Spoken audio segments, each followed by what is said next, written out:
Well, welcome to another live stream. We're here in Life Journey Production Studios. I am Keith, and thank you so much for joining me.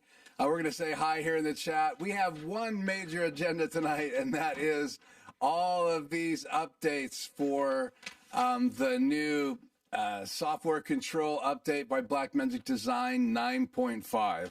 So if you've been following this the last couple days, there's videos already out on social media.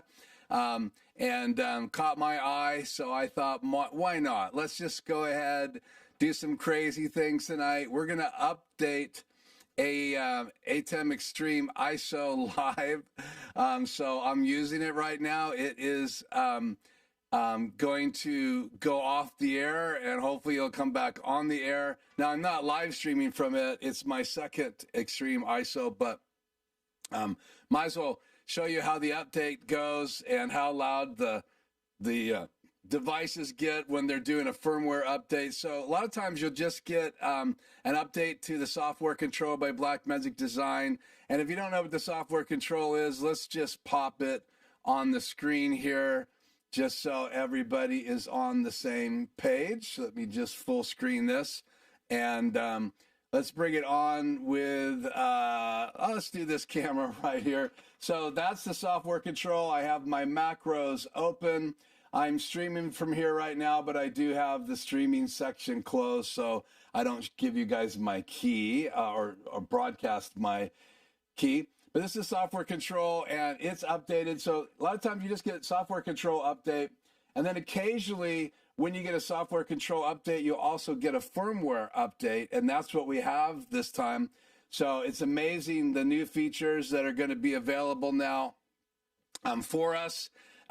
Those of us that have an ATEM Mini Pro, and I have the list here, and upwards in the desktop devices, there's just one that's been discontinued that isn't going to be included in this update, but all the rest of them pretty much are. And we're talking about the desktop minis, and so we'll talk about that tonight. That's our main focus, and there's more things than I found on the list. So we'll go to the site, we'll look at where you find the information on what's been changed. We'll talk about the devices that get this firmware update. Not all of them are alike. There's some features tonight that we'll talk about that I will not be able to demo, but I do want to demo some really cool things. I want to show you the Extreme multi-view before and after. So that's why I left one of my Extremes unupdated. The other Extreme, which we're live streaming tonight, is been updated to 9.5 and the new firmware. And so we are going to do a live firmware update. I also have my ATEM Mini Pro on the network.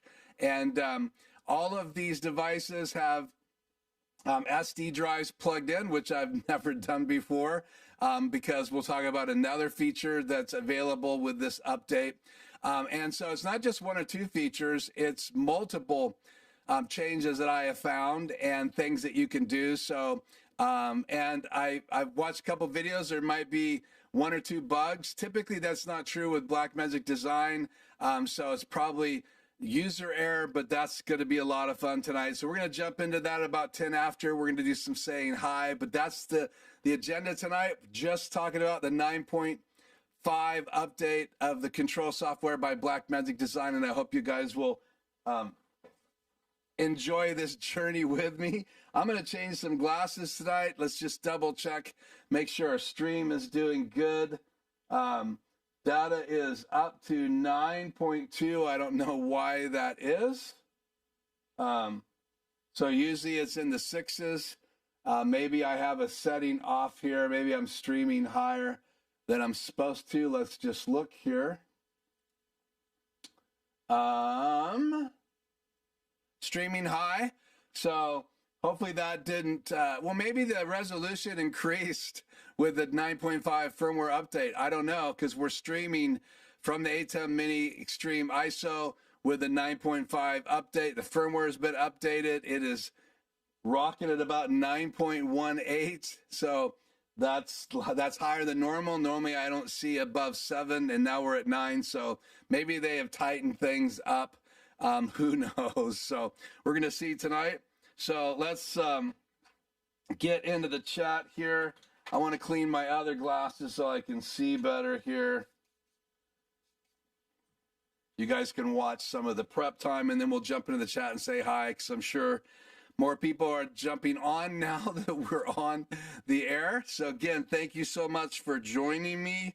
And if you do not have the ability to chat, it's because I have subscribe only chat on the air. All you have to do is subscribe. 1 minute later, you'll be able to chat with us. We would love to have you join in the chat tonight. I think we'll have some questions. I'll do the best I can to answer them. I got some help from one of the people here that joined me live, and we're going to talk about that in a little bit and what I got help with when we talk about that feature. So I love the community that we're a part of here on YouTube, because you never know when you're going to need each other's help. And so I really do appreciate having access to some of you guys who join me here in the chat live. And okay, I think the glasses are almost clean so that I can change glasses and I can see the chat and everything better, except they seem kind of, what is the deal? They're all foggy.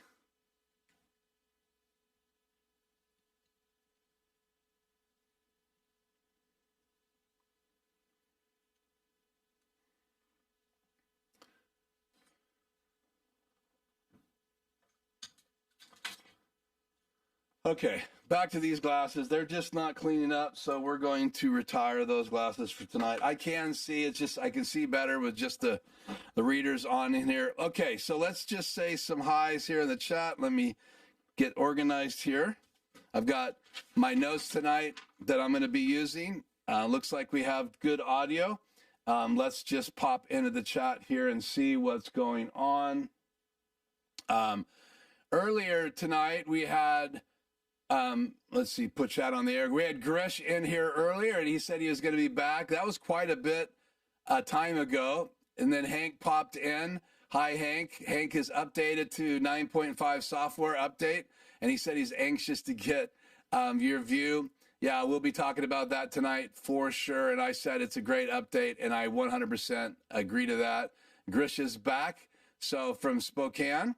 And we have our first major fire happening right now. That's not very good. We've had plenty of fires up in that Spokane Medical Lake area. A huge fire last year that devastated the Medical Lake area, burnt down some cabins at a camp that I've been a part of in the past. And so that was crazy. It's good to have you here, DJ Ware, as always. And he says that some amazing things with it. That's the 9.5 Blackmagic design update. I discovered a couple things about it. Yeah, I'm going to talk about some of the things I discovered, so maybe you guys can throw into the chat a little bit later what you've discovered. Let's see. Tony here is here. Good to have you, Tony, Quick Tech Solutions. And we'll dedicate one of these features to Tony at Quick Tech Solutions. Go over and check out his channel. He was able to bail me out today and help me access one of the features. And it's great to be connected with you, Tony, and on the air. Thank you so much for that. Chio is in the house. It is great to have you as well. I see that David's here from down under. And so it's great to have you here, David. David, I need to get over and see your channel, and we still haven't had that Zoom meeting. So I'm hoping that you and I could actually jump on a call together. And that's so cool that Zoom will let us talk to each other around the world and be face-to-face, studio to studio, man-to-man.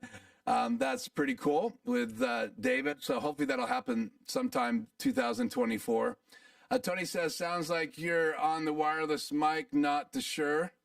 No, I'm actually on the Shure, Tony. I don't know why. Does it sound weird? Let me just listen to it. I might have messed with the settings. Testing 1, 2. Testing 1, 2. Yeah, it doesn't sound the same. Let me just look at this. Sure. What could be going on? That's good. That's good. That's good.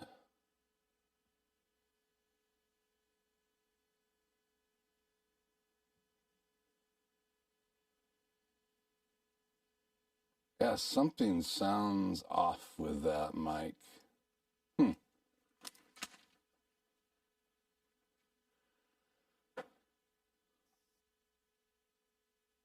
Let's jump over on the wireless go.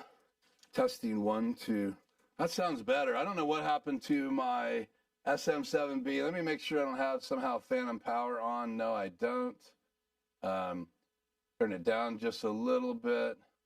Testing 1, 2. Testing 1, 2. Testing 1, 2. Testing 1, 2. Testing 1, 2. Well, it sounds great in the headphones, so something is off in studio or in the control software. So let me find out what's going on. Testing 1, 2, check, check, check.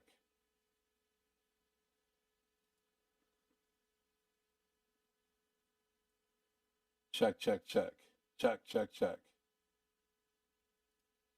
Check, check. Huh. Very interesting. Okay, we'll just stay over here for a few minutes on this other mic, but thanks for pointing that out. This reminds me I need to update, is Chio's comment, need to update to ATEM control on my laptops. I already did on my desktop. Yeah, I've updated on both my PC and my laptop. I streamed the Xbox showcase on Sunday using the update and streaming high, and it was 9 as well. Yeah, so something with the update. Thanks for pointing that out, Chio. That helps me out, knowing that I'm not the only person. Yeah, it sounds different. I don't know what's going on, guys. Maybe my mic is dying. Let me check the cable. Yeah, the SM7B usually sounds amazing. Right now I'm on, check, check. I'm on the wireless go 2. Check, check, check. Let me just listen to this. Sorry, we'll get going here, guys. Testing 1, 2, check, testing 1, 2. Check, testing 1, 2. And the audio levels are okay. I wouldn't write home about them. Check, check. So I don't know if something's off in the firmware update. Channel 1 is enabled. Both mics are working through channel 1. My audio levels look good, but let me just A/B these again. These drive me crazy because there's a little bit of delay on these. Check, check, check. Check, check, check. Testing 1, 2. Testing 1, 2. Yeah, there actually seems to be a little like latency. Almost seems like something's off. Make sure there's no effects on. No effects are lit up. Okay. Well, let me know in the comments if this is just not going to sound good enough. We'll use the wireless go. So, okay. So Tony says sounds a little more hollow than normal. Yeah, I would totally agree. When I put the headphones on, it sounds a little hollow. And now we're on the wireless go 2. Nice to have it as a backup. I can also do channel 4.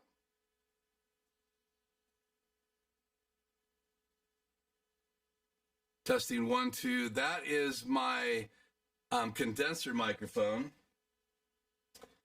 Shotgun above my head. Testing 1, 2. Check. Testing 1, 2.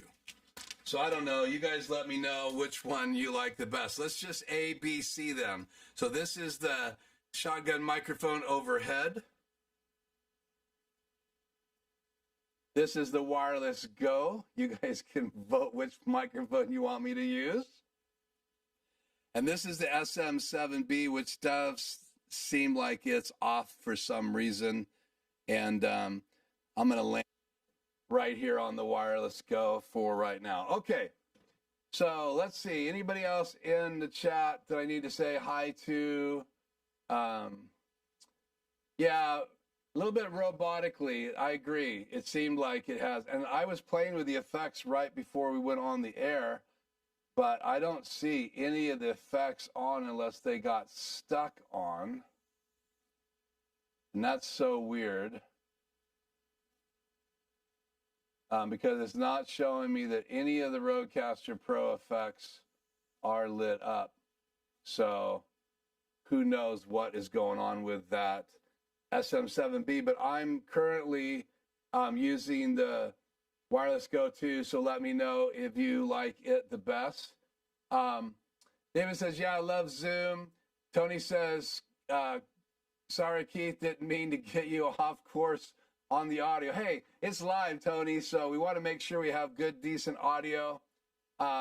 Wireless Go so far, yeah. So let's stay on the Wireless Go. I'll have to sort out the audio on my SM7B. Could be a loose cable. We're not going to mess with it tonight because the Wireless Go sounds pretty good. So, okay. So I think that's everybody in the chat. I'm sure some more people will join us as we get going. So let's take chat off the air for now, and let's get to work. So let's see, what do I want to do first here? I think I want to go onto their website and just quickly walk you through this. So let's go this view right here. So this is a website, obviously blackmagicdesign.com. And usually when you land on the page, it's going to look like this. And then if you clicked on products on the top left, you can see all of these folders. You're going to get kind of their, I call it their product window. And then as you click on these different products, this changes below it. And then you have a list of all of the cameras. Then you have the DaVinci Resolve devices, and sometimes it scrolls down. Then you have the ATEM devices. Next to that, you have the Ultimats, that's for keying. Next to that, you have the decks, the HyperDecks. Then next to that, you have the capture and playback cards, and I won't go through all of these. But anytime you click on one of these, you get something different below. Like we'll click on the monitoring right here, and then you can see you get all the monitors below that. The same thing applies to the support page. So I click on support. And then if I click on the ATEM devices, which are right here, they have a picture of a rack-mounted one, and then they have a picture of a Mini in front of it. I click on that. Then you get the main support page, and you can't tell anything happened below it.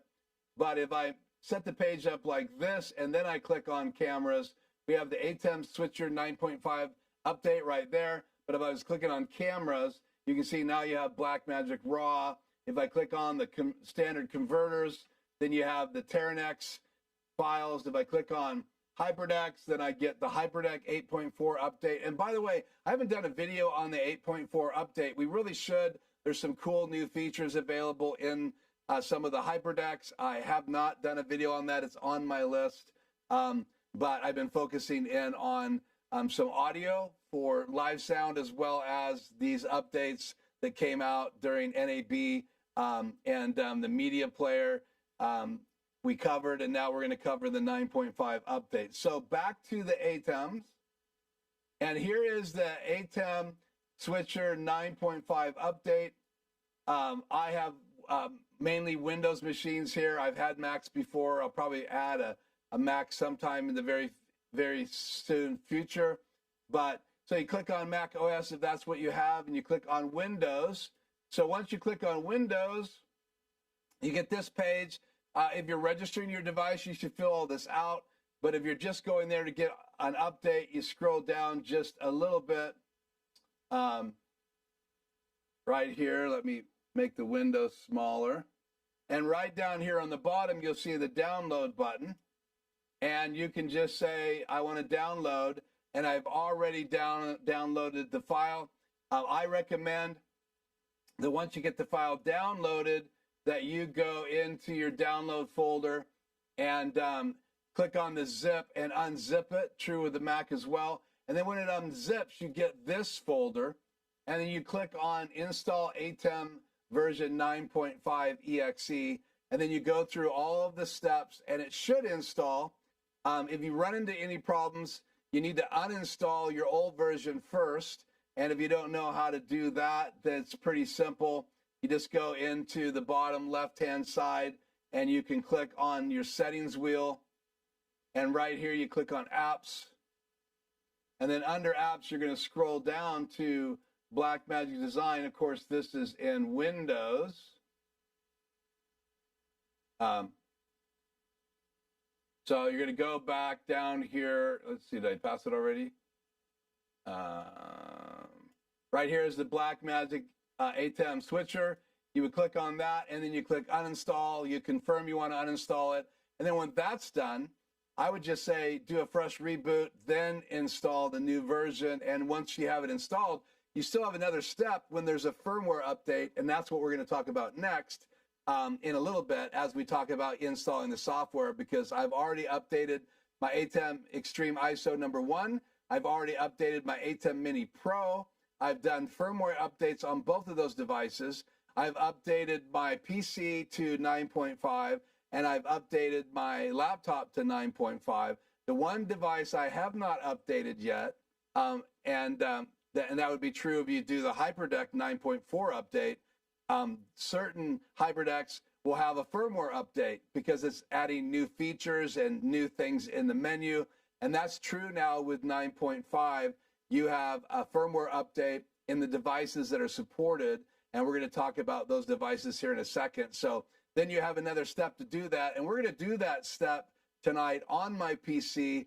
And we're going to update my Extreme Iso #2.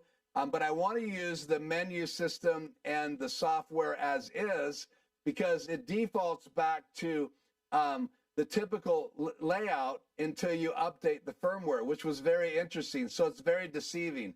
If you download 9.5 and then you open up the software control and you start trying to find these features, you're not going to find them until you actually do the firmware update in your device.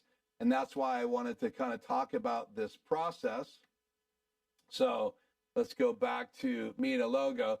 So what I'm going to do is I'm going to disable chat, because the way I have my system set up tonight, in order to show you on both screens and walk you through some of the updates on the Extreme Iso, we're going to have to disable chat. So for part of tonight's stream, I'm not going to have chat enabled because I do need to go from duplicating, or from sharing all my screens on my PC to duplicating 1 and 2, so I can bring the control software that hasn't had the firmware update yet on the ISO 2 up so you guys can see it. And it's quite interesting. I could use that control software on any PC that I have connected to my network, and if I access the ATEM Mini Pro, I'll have the new features and all the new settings in the control software control. But if I was to access my ATEM Extreme Iso #2 instead of my #1 or my ATEM Mini Pro, I won't have those options because, again, the firmware has not been updated, and we're going to touch base on that here in just a minute. So I think this, not that one, let's see. This one right here. Let's look at something here real quick. Is this the, find where I'm at here. Oh, up here. There we go. So here is the 9.5, and you can find this document. Let me show you guys where you can find this document. We'll go back into Blackmagic Design site. Exit out of this. How do I get out of this? And then if you just hover over read more right here, you get this document. So you just got to hover over it. So, and some people can't find these, but it's pretty simple. Same thing if we go to the HyperDeck updates. So here's 8.4. Sorry, I think I said 9.4 earlier. And you hover over, click on read. It opens up this document, and so you can go check out some of the things that have been updated on the HyperDecks. And you can see there's only 4 of the HyperDecks that have these features, and then the HyperDeck 4K Pro has this feature also. So it's kind of important to read through these documents and get an idea. And then I have been running into the main manuals not being updated right away. Sometimes the features are added to the main manuals. So we're back in the ATEM Mini lineup, and you have this ATEM switcher update available right here. If you go over, you'll see that this ATEM Mini manual was updated on Friday, and when you download it, it'll have a number of manuals that are available. I'll show you, I downloaded this today, and if I go over here to my downloads, let's see.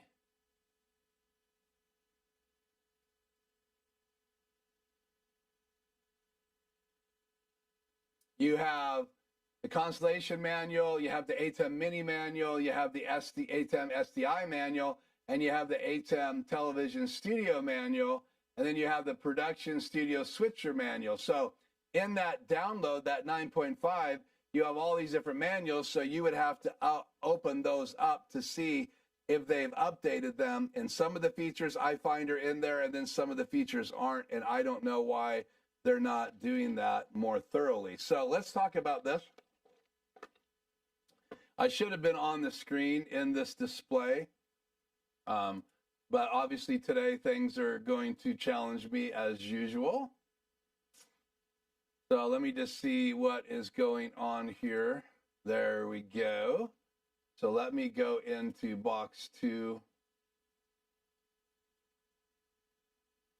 Go into box 2, and we're going to make that media player 1. So there you have that list, and I have it in my hand. So the 9.5 update is going to add new features to the ATEM Mini Pro, the ATEM Mini Pro ISO. Should look this way, it looks better. ATEM Mini Extreme, the ATEM Mini Extreme ISO, and the ATEM SDI Pro ISO, and finally, the ATEM SDI Extreme ISO. And so quickly, let's go through what the bulletin says. You have SRT support available, and I'll be able to show you guys that tonight. Well, not demo it, but I'll show you where it's found in the software. Then it adds options to sync recordings to Blackmagic Design Cloud, so you can turn that on. When you're live streaming, it'll automatically sync to your cloud. You have to log into your cloud account. I don't have a cloud account, but that's been enabled in 9.5 firmware, as well as the software.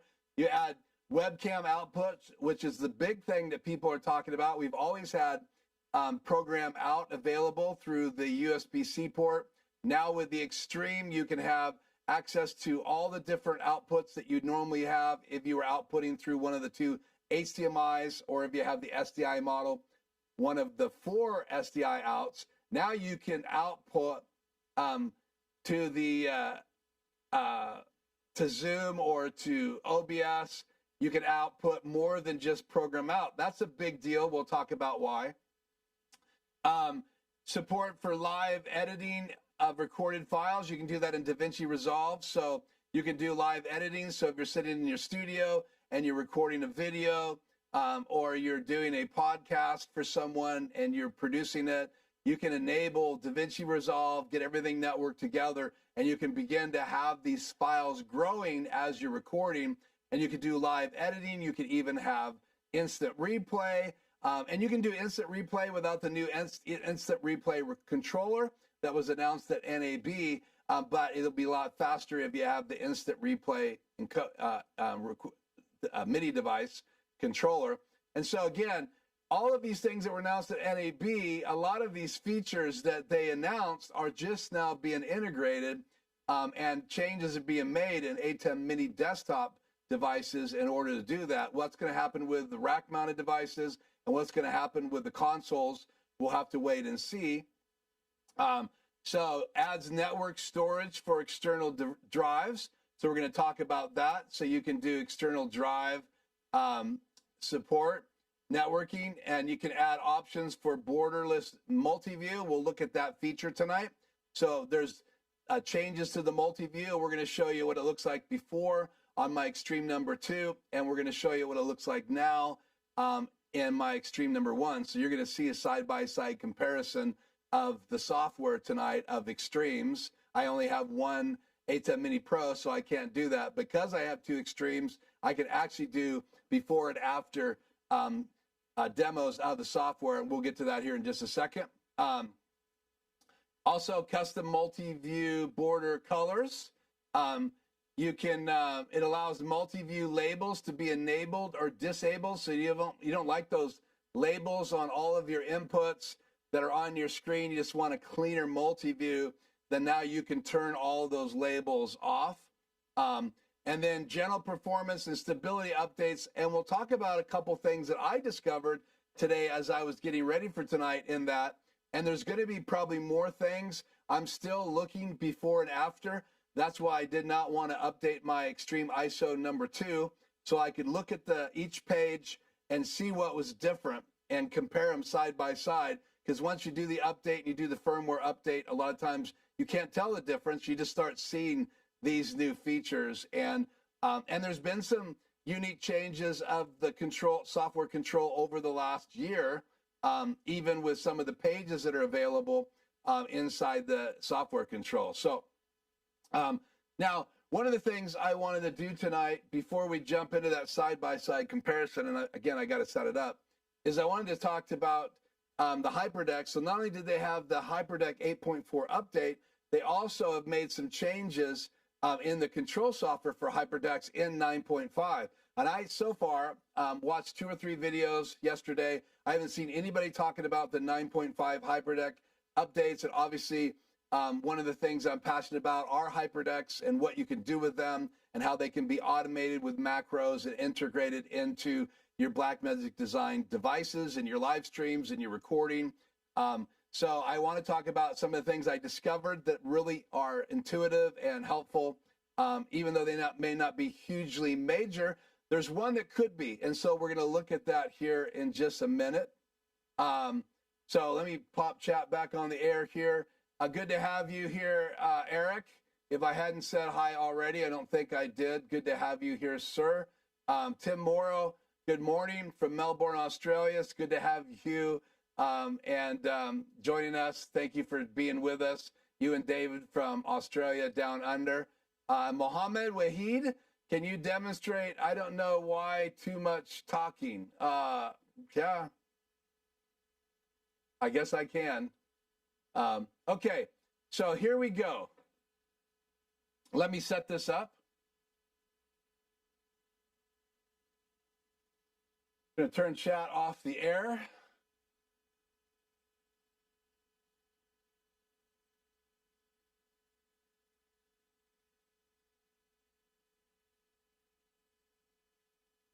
Change my monitors here.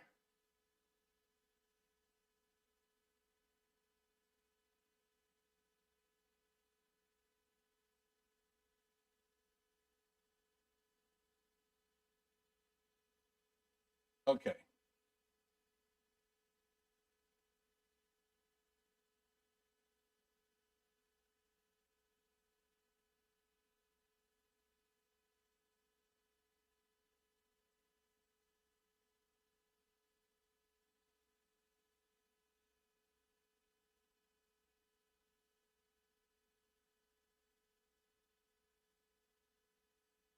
Close the macros here for a second.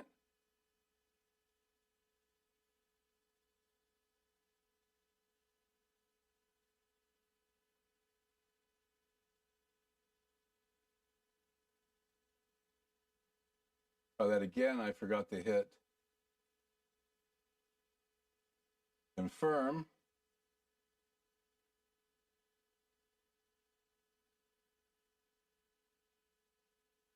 Changes.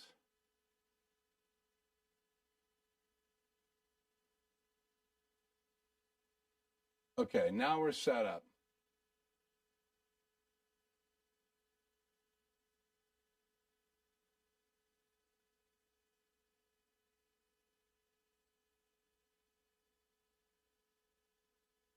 Ready to go here. Okay, So here I am in a window, and on this side right here, and I'm leaving up this little tool right here for my Skycam, so you can know that this is the ISO 2, Extreme ISO 2, that's not updated. And then on this other side, which I can't bring my mouse over there, is the Extreme that I updated, and it's the one I'm actually live streaming from tonight. And so one of the first things I want to show you, if I go up here to outputs on this controller, you can see I only have two choices. I have output 1 because the ATEM Extreme ISO has 2 HDMI outs, but there's no ability up here yet, even though this is 9.5. And so if I go up here to help about, you can see this is 9.5. And if I go over here and do the same thing right here, you see I have 9.5 on both screens. But now if I click on this screen, which is the one I've already done the firmware update on, I hit output, you can see I have this webcam output available now. So this is the USB-C out. So now I have three different matrices. So the Extreme ISO and the Extreme, just the ATEM Mini Extreme has 8 inputs and it has 2 HDMI outputs. And then if you have the SDI model of the Extreme, then it has 4 outputs. We've always had a USB-C output that we could use as a webcam, and we have another one that we can use to record to on discs similar to these SD drives. But we've never been able to adjust what we can show on that. So I want you to see that before you update the firmware, this is what you're going to have. You're not going to see any of those features. And then also, let's close this. Let me just move this off to another screen here real quick. So now I'm going to go down here to the settings menu. And I'm going to go up here to the multi-view. And that's what the multi-view looks like on using 9.5 on an Extreme that is not updated. And now I'll bring the multi-view up on this device, and you can see that there's other things available in here. So we can click on these different devices, and we won't be able to cover all these features tonight, but you can change the look on your device. And if I want borders off right here on the right of the screen, I can turn the borders off, and I'll be able to show you guys what this multi-view looks like here in a few minutes. And you'll be able to see the multi-views side by side as well, because I will be able to do that because I have access to both multi-views inside tonight's live stream. And that's why I'm set up with 2 ATEM Extremes, so I can do those kind of demos. So that is the multi-view. And the other thing I want to show you, which is quite fascinating, which wasn't talked about tonight, let's go over and change this to the HyperDeck screen. In the HyperDeck screen, you can see in the ATEM Extreme, it's not updated. I have my 3 HyperDecks. They all have the same little picture. And this is the way it looks like. And so you have all the different IP addresses to run my HyperDecks. But if I open up HyperDecks on this side, you're going to see a remarkable difference. You now have individual icons. So this is a mini. It has a mini picture. This is the HyperDeck HD Plus. You have a HyperDeck HD Plus picture, and this is the shuttle. And so you compare them side by side. You do not have those little icons available until you do the firmware update on your device. So again, that's another thing. Now I want you to notice one more thing. This is the only page you have. You can have up to 4 HyperDecks. What's interesting is the manual still says you can only have 4 HyperDecks. You always have only been able to have 4 HyperDecks. So now look what we have on the bottom on the right-hand side below me. I can go to more pages. So I don't know if this means that we're going to be able to have all these HyperDecks, but let's count them. 4 plus 4 more plus 2. I'm wondering now if it's set up so that you can do ISO recording using HyperDeck on some of the devices. If that's true, and I haven't found anything on it yet, but it's on the update, you can look at the page and you can compare it. Now let's go up here And let's do one more thing. Let's go up here and click on connections, and let's open up my ATEM Mini Pro. Some of you have ATEM Mini Pros. So this has got the firmware update, and it also has the 9.5 software. I'll click up on help. There you go, 9.5.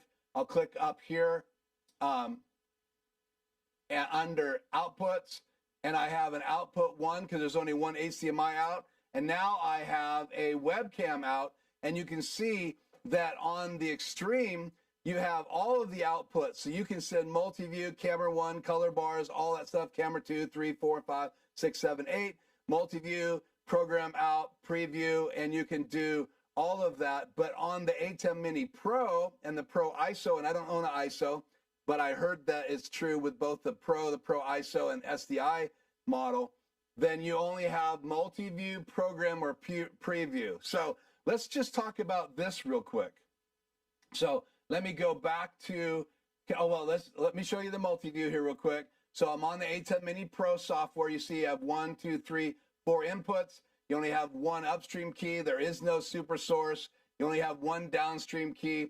So again, you know this is the ATEM Mini Pro. I'm opening it up because the software resets itself based on what device you're opening. But I know I have the firmware because I do have the output settings. Now let's go to multi-view down here under settings. We'll go into multi-view, and here you go. You have some of the same controls, and you can also turn borders on and off. Where if you look over here under multi-view, there is no icon up here for turning borders on and off. So you have to do the firmware before you're going to get that. So some other comparisons, let's do done on that. Let's go over to the output setting, and let's talk about some changes over here. If you go up to platform and you click on it, you now have SRT is the second choice, and it says beta. So YouTube SRT beta. And so I saw Aaron Precki on his channel demo this. He could go SRT directly to his web presenter. So if you want to check that out, I haven't tried it with my streaming bridge yet. I'm assuming that you can go SRT to a streaming bridge as well. But you can see I have my streaming bridges set down here so I can actually go to those streaming bridges. So you have that setting available on the Extreme as well as the ATEM Mini Pro. And then if you scroll down to the bottom of the screen, you can see that you actually have a sync to Blackmagic Cloud here on the bottom. We'll click on that. And this is where you would now click on login. So once you do the firmware, you're going to have this little icon as well. And then I wanted to point out, when they changed the HyperDecks, they changed the folder, and they now have a palettes, media, HyperDeck, and output folder. And the HyperDecks are now, all the decks are up on the top. Right now it only shows 4. So evidently, whatever they're doing in the systems page, again, if we go to the systems page on here and look at the HyperDecks, you have all of these pages. And you also have the icons automatically update. So now I have the Studio Mini and I have the HD Plus. I do not have my ATEM Mini Pro connected to my shuttle, so I don't have the shuttle icon here.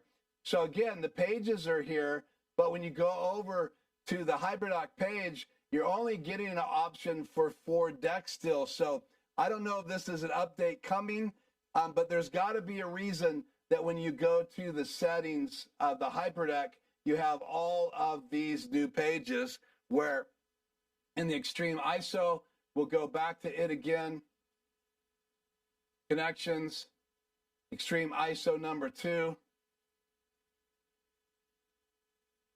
Same thing, we go up to HyperDecks, we have 1, 2, 3, 4 decks available up here, but if we go down to the settings menu under HyperDecks, again, this one's not updated. We do not have the extra pages.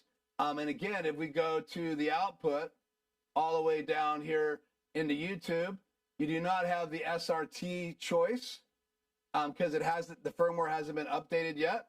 And we do not have the extra option down here. I do have ISO recording all inputs selected, but we do not have that extra cloud option to log into your cloud account. So I wanted you guys to see some of the differences, and I'm sure there's more if we look at this output, let me just show you real quickly. So let's minimize this. And let's bring up OBS.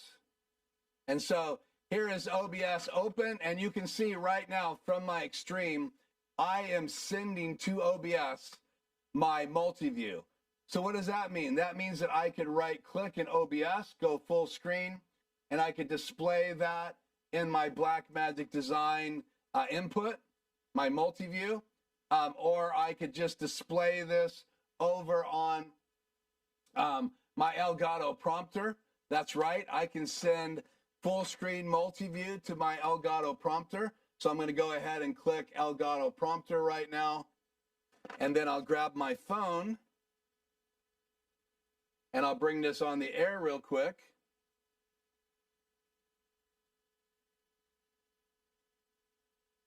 Change what's going out of one of my inputs here.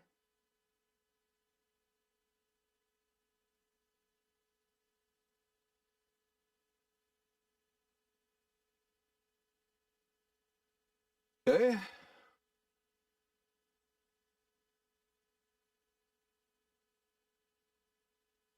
So those of you who want to take a laptop and a prompter with you to an off-site place, and you want to be able to have multi-view on there, I'll prove it to you right there. There is my multi-view on my prompter.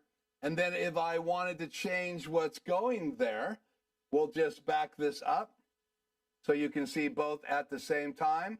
I'm going to minimize this. It's still going to display that over on the right-hand side. I'm going to go into my control software. I'm going to go into outputs and change this to my ISO number 1 right there.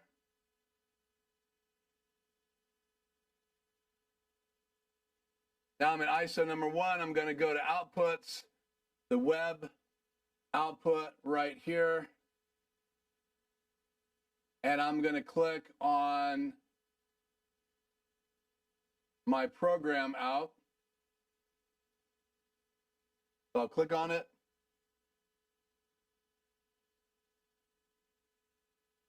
Go back into OBS.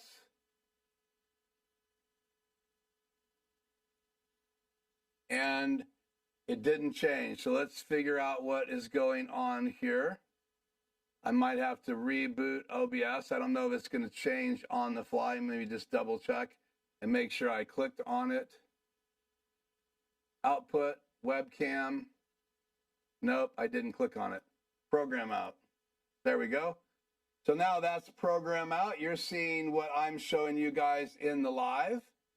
And now if I go up here again, outputs, let's just pick that same camera that's coming from that prompter. So now you're seeing me because that is the prompter camera. I'm on that camera and I also have it on my prompter. So you could actually put your display on the prompter. We're going to go back to multi-view. So again, now I have multi-view on the prompter, and that's only available because of this new feature that they have added to be able for me to control what is going out of my USB-C port. So this is a big deal. Just to talk about this just for a minute, because think about it. You now can use your laptop to show multi-view. So you could have OBS open. I hear you can use QuickTime. You could use Zoom and have your multi-view going into Zoom. In fact, if you have an Extreme, you could have any one of your camera views going into Zoom. You could also decide you wanted to use your ISO, and you could put your multi-view into the program and be able to record now the multi-view or your super source. There's just all kinds of things you can do with it now, because if you have an ATEM Mini Pro or an ATEM Mini Pro ISO or the SDI model, you now have this USB-C out that you can bring into a computer, and you no longer are stuck just showing program. And in my opinion, that is a really, really big deal. So I'm back to this other view right here. So let's do this. Let's go over on the left-hand side of the screen. We're going to get back to the chat right now, but I do not have it enabled. I'm duplicating my monitor from my PC so that I can show you this box right below me there. So now we're going to actually risk all things here right now. We're going to do a firmware update on Extreme ISO number 2. So you can see up here I'm connected to Extreme ISO number 2. And let's see, can I change boxes and just go to that? Let's do it like this.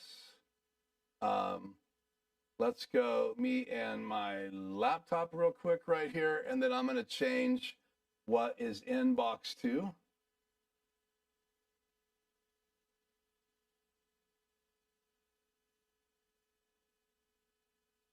Go to my P. Actually, you know what? I don't have to do that.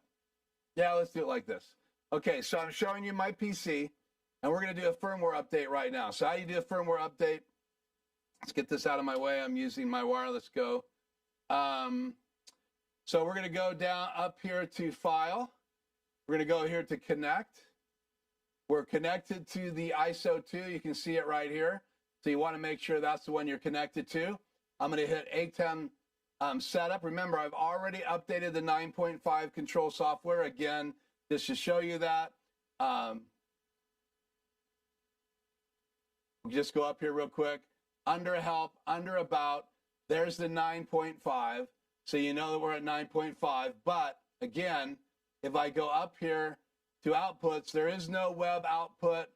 There is no access to the new multi-view features. There's no access to the new icons or the different pages on the bottom. And then if we go over here to output, there is no option over here, save. There is no option over here for SRT. And if I scroll down here, there is no option down here to stream to Blackmagic Design Cloud. So now let's fix that. Let's go up to, again, File, Connection. And so instead of connecting to this again, I'm already connected to it. You can see it's right up here, ATEM Control Software, ATEM Mini Extreme ISO. I'm going to click on the ATEM Setup icon right here. And then once I get over to ISO number 2, I'm going to click on this little button right here. And there it is asking me for a firmware update. So I'm using a camera on my Extreme ISO number 2. But when I hit this update, we're going to lose this screen because this whole ATEM that's sitting that particular view is going to shut down for a few minutes. So that screen is probably going to go blank. Even though that is the super source I'm in right now from ATEM Extreme ISO number 1, it's just not going to get a feed anymore from Extreme ISO number 2. And that's coming into channel, right now, channel 4 on my ATEM Mini 1. So let's see what happens here. So I'm going to hit update. But before I do that, I want to turn on my SM7B right over top of that device. So I'm going to flip it up like this. I'm going to move the microphone over there, and I'm going to change microphones here real quick. I have both microphones on now, the one way over there, and this, you might get a little echo. But let's go ahead and hit update. So watch it right there. It's doing the update. So it's probably going to be a picture. There goes the picture. Can you hear it?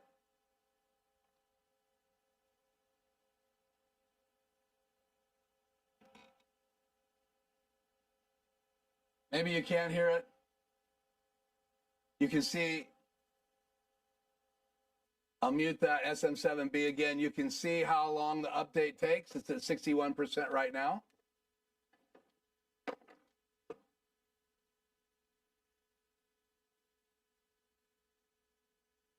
So we're going to let that update. So again, step 1, download 9.5. Step 2, open it up. Go down to the settings icon on the bottom and look at the features as well as the main page, the switcher page, the media pool page, and just look that all over. And then when you go ahead and go up to File, Connect, instead of just connecting to the device, click on the little icon on the bottom ATEM Mini Setup, and then you'll be able to click on that little round circle and you'll get this firmware update. And that's true with all the firmwares that have come in. So many of you have probably done this many times before, but I just think a lot of people are going to get stuck in the midst of updating because they think that just 9.5 fixes all this, but it takes a firmware. So I'm back up now. That is my Extreme ISO. So let's close this. And let's see if we were able to update this while we're live. And let's see if we have any settings. So see up here, it's ATEM Mini Extreme ISO 2. You hit help, 9.5. And let's just sneak over here first to output and go to YouTube. And there we go. We have YouTube SRT beta available right there. If we scroll to the bottom, we have sync to Blackmagic Cloud available right there. Let's pop over to multi-view. Here's all the new multi-view settings, and I can actually turn borders on and off, change the colors of the borders right here. I can click on the fonts on and off, the screen, the multi-view, that turns them on and off. You have the ability to turn audio back on and off. Then I also can change and turn on these outlines on my multi-view. I can still change the way I want my multi-view laid out. A big box, another big box, another big box, another big box, or I can have all of these different boxes. And again, you have this whole border icon right here. Let's go over to HyperDecks. Now we have the new icons that have been installed automatically. And we have the pages available. Okay, click save. We're going to go up to outputs. And now we have all of these outputs available to send through my USB-C out. Those are available as well. And then I still have output 1, HDMI 1, and HDMI 2. And again, HDMI 1 on the ATEM, because it only has one HDMI, you have a matrix on the front of it. You can change from camera 1, 2, 3, and 4. And then you can also change multi-view or to program out. And then on the front of the Extreme, you have all of these outputs. And I hear when you have the SDI model, you have all of the outputs as well on the Extreme, as well as the SDI mini version of that. And it has 2 SDI outs, and the SDI Extreme has 4 SDI outs. So there you go. You have those features, and that's not all that 9.5 has done. 9.5 is set up so that you can integrate it with live recording into DaVinci Resolve, and you can do instant replay. It's also now enabled so you can access each of the hard drives, and we're going to look at that here in just a minute. But now that I'm done showing those side by side, let's get a little bit more radical, and let me go into box 2 right here and change it to multi-view, and that should have multi-view on the screen. And then let me go on my let's see, Extreme output number 2, and then let me bring in my multi-view output 5.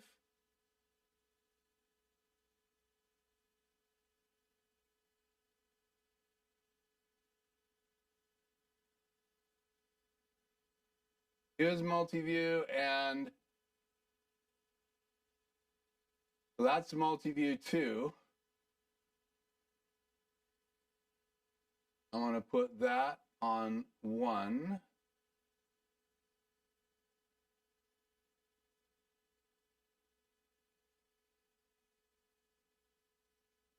Okay.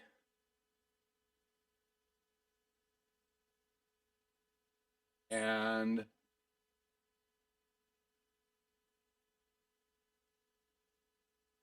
output 2 multi-view, output 1 is going to be program. Okay, so let's pop these side by side now. So now below me, oh, what happened here? Let's change the inputs here real quick to this layout. Box super source box 2 is going to be Extreme 1, and box 3 is going to be Extreme 2, right? So Extreme 1 is multi-view, Extreme 2. So box 3 is output, box 2. Oh, I lost me. So change that. Let's see. Box 2, ESR. Yeah, we'll do it like this. Box 1, we'll do ESR. Box 2 is going to be Extreme 1. Let's make that Extreme 2. And box 3 can be Extreme 1. Okay. So you have the multi-views on the screen right now. And I want to show you what this can look like. In fact, we really don't need one of those now because they're both updated. But let's just do this. Let's go now into the settings of multi-view. And let's turn borders off. So see the bottom right-hand box, borders are going on and off. So if I turn it on, double-click on the color, and now I can change it to red. So just so you can see this at the same time, hit OK. Let's make a switch here. Done. Go to switcher. Let's make this laptop. And then let's go back to this page. So borders off, borders on. If I want to go to red borders or yellow borders, I can go into this color palette. You do that by clicking right here. I can turn all the frame guides on. I could go down here and add a frame guide, 16.9, and that's on the bottom input number on the bottom row, and that's input number 5.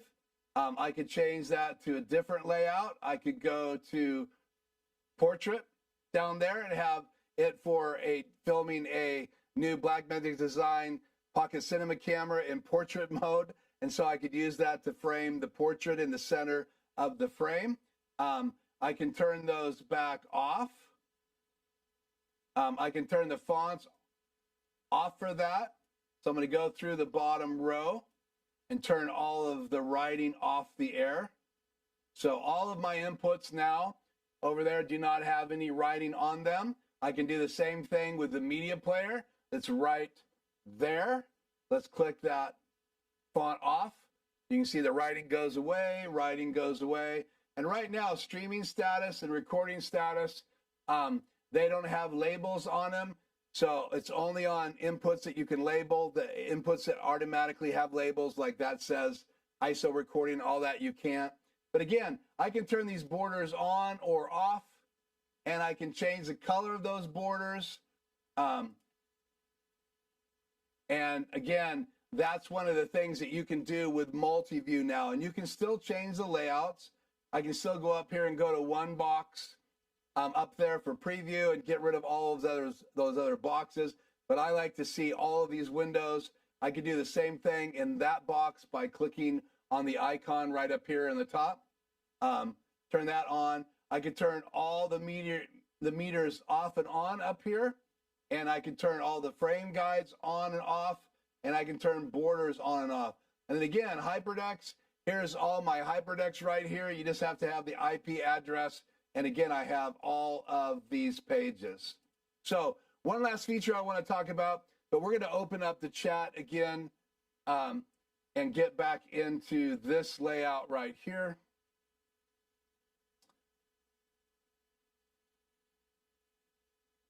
Let me fix this.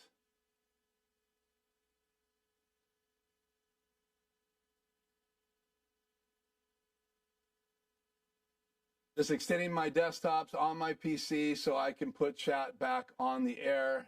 Confirm. I need to change the size of this display to 100%. Well, that's too small. Try that again. Let's do 175%. Okay. And let's put chat back on the air.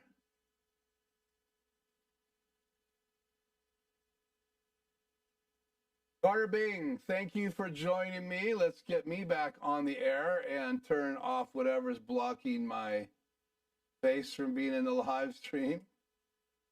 So let me click done there. Let's turn that off. Okay, let's try this again. Chat on the air. Why is it doing full screen here? Oh, full screen, Blackmagic design, chat on the air. Good evening. Thanks for joining me, Bing. So appreciate that. Joining me tonight. Gresh is shouting out to Mohammed. Yeah. Mohammed kicked my butt tonight. Keith does a great job explaining things to us rookies. Well, thanks for the compliment after you kicked my butt earlier, but you did force me to get to the point, and I don't want to waste your guys' time. Good to have you, Doug. We've done some diving into the new 9.5 update firmware as well, so you got to update your firmware, and that affects the ATEM Mini Pro, the ATEM Mini Pro ISO, the ATEM Mini Extreme, the ATEM Mini Extreme ISO, the ATEM SDI Pro ISO, and the ATEM SDI Extreme ISO. And I think those two decks, switchers, whatever you want to call them, get the least amount of airways. And what happens is that they have more room. So Blackmagic Design, when they designed the SDI models, they really helped a lot of people by adding 2 SDI outputs for the small ATEM Mini SDI and 4 SDI outputs on the bigger Extreme SDI model. And so that gives you lots of output. So one could go to a confidence monitor, another one could go to another room in the building on a monitor, another one could go to stage right, stage left, running SDI in those long runs.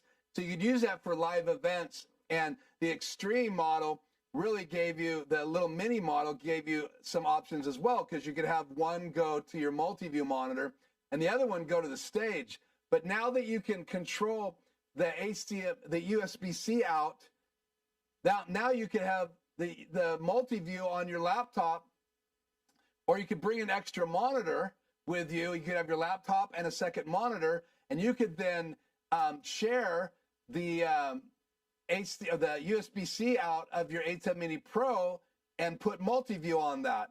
And then the other output, the HDMI output, could go then to a display monitor, so, or a confidence monitor. And this is something with my clients, I tell them that they can really only do through having splitters and things like that, but you still can't have multi-view on one thing with an ATEM Mini HDMI Pro model or Pro ISO model.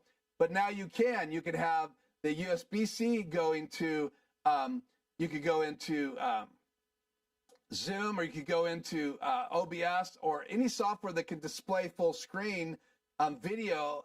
You could have that now, your multi-view, and then the HDMI output could then go to a monitor on the stage or a confidence monitor, so that you could just show them the program. So you could have a monitor like this turned around to your guests, and I can make this program only.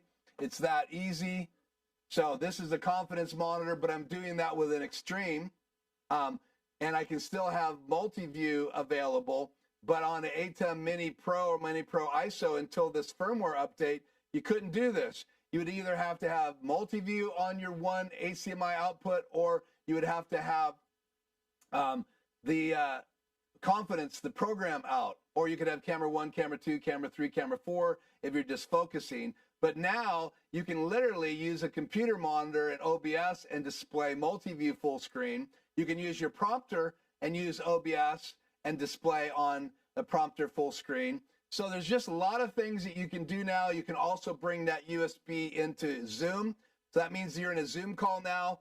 you can show them your program out, you can show them multi-view, you can show them preview. And so there's a lot of cool things that you could do because you can do that. And if you have an Extreme or Extreme ISO, you can actually show them any of the inputs. So now I can bring any one of my inputs in to a Zoom call.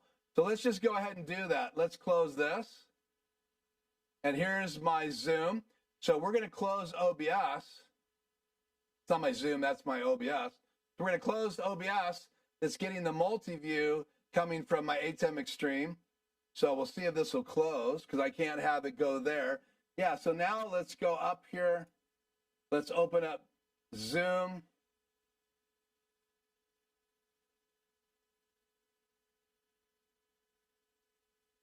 New meeting.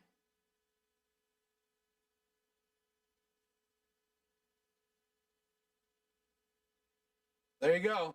I have multi-view going into my Zoom call, and I can just go into the ATEM control software. We'll just shrink this down a little bit, as much as we can. All I want to do is access the top right.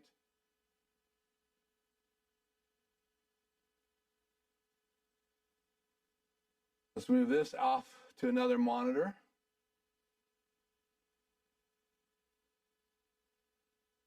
So let's change what's going in there, and let's go to Super Source. So now I have Super Source going into my Zoom. Now I could do this just by switching on my device, but again, I just want you to know that now you have the ability to send whatever you want into Zoom or to OBS through an Extreme USB-C port. So that is really, really cool. And that's why I wanted to open up Zoom and show you that. So not only can you do that in Zoom, you can also do that using OBS, Open Broadcasting Software, and that is free. So you don't have to pay for that. And they continue to make updates. And I think that's really cool. We'll let this open up here again.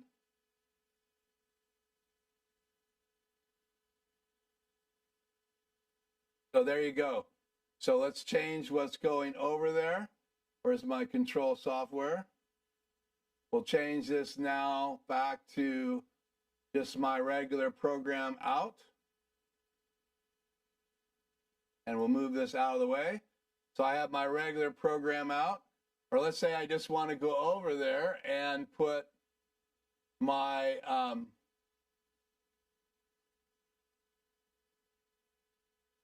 color bars, right? Or how about a HyperDeck?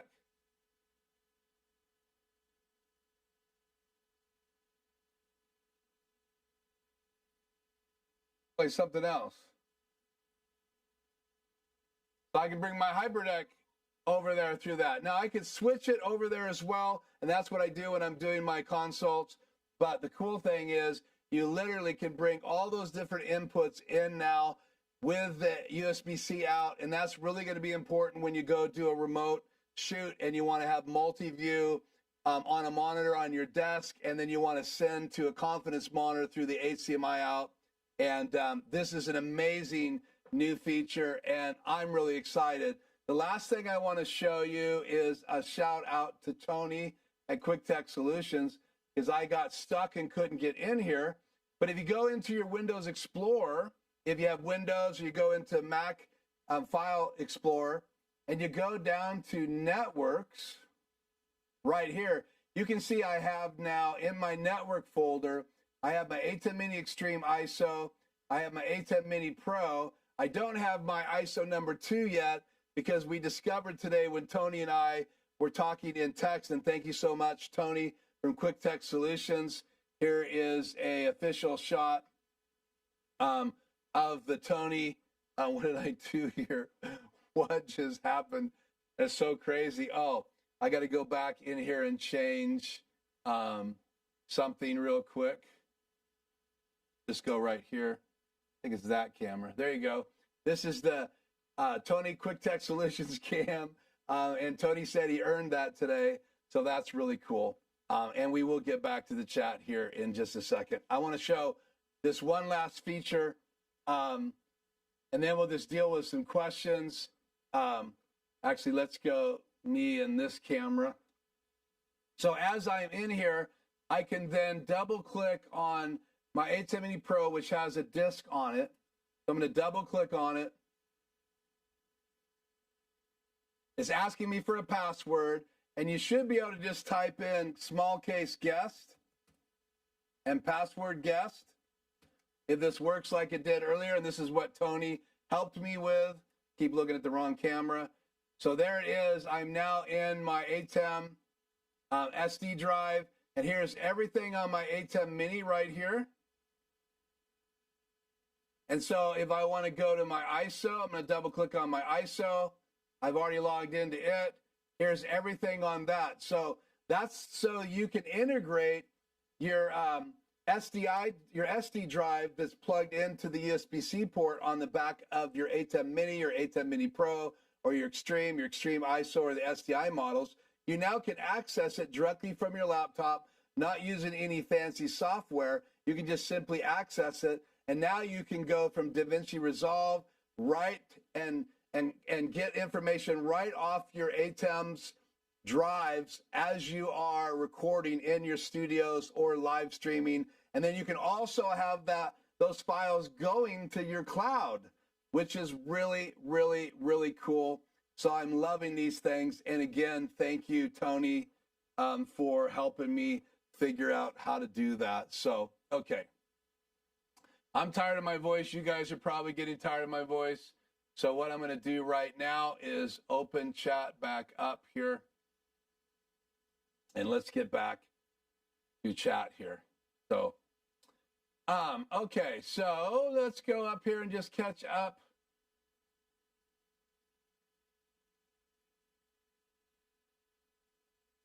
Hello, Jay. It's good to have you as usual. Hello, Joe. Great to have you as usual. I'm on my wireless Go. The SM7B is out of luck. It's not working right tonight. Something happened. I got to fix it tomorrow. Sounds like we are getting audio from your Skycam mic out loud. Let's turn audio off of my ATEM. I don't have any other audios on. Check, test. So that should be good. Let me know if the audio still messed.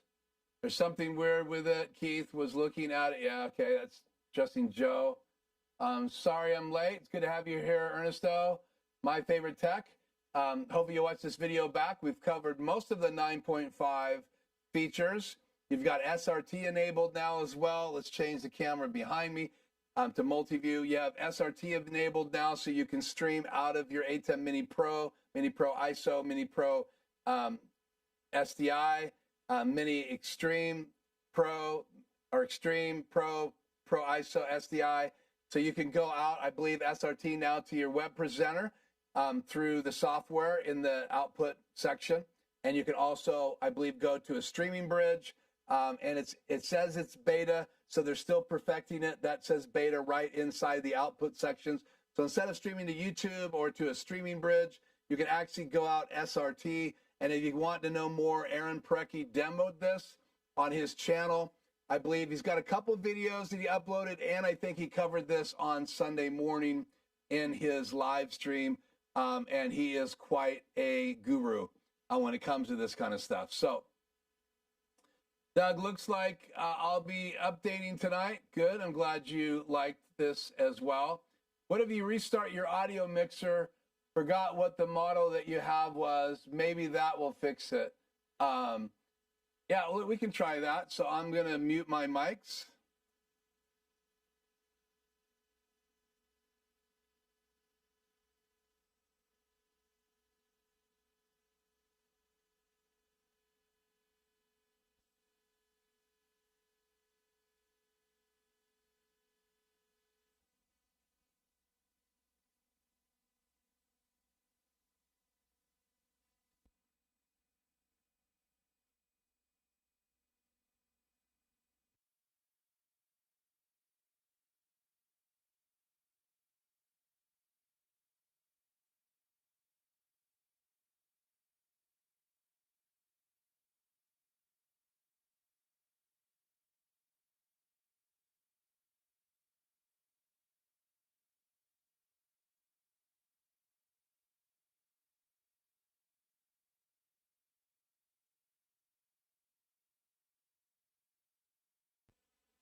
Testing 1, 2, check. Testing 1, 2. I think it sounds normal again.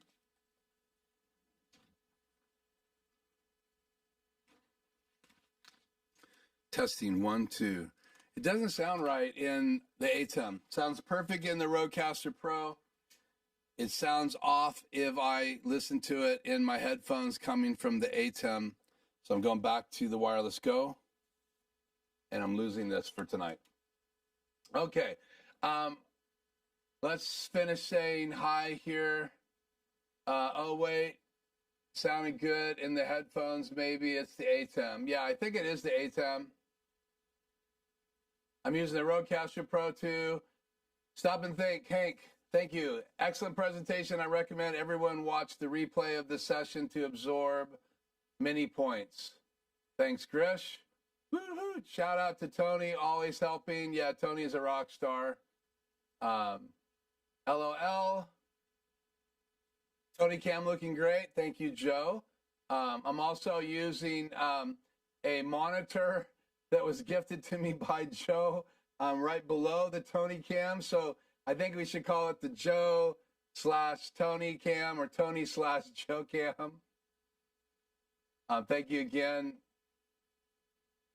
Tony, for that. Tony, is your last name Quicktech? That's a great question. Tony, you want to tell him your last name?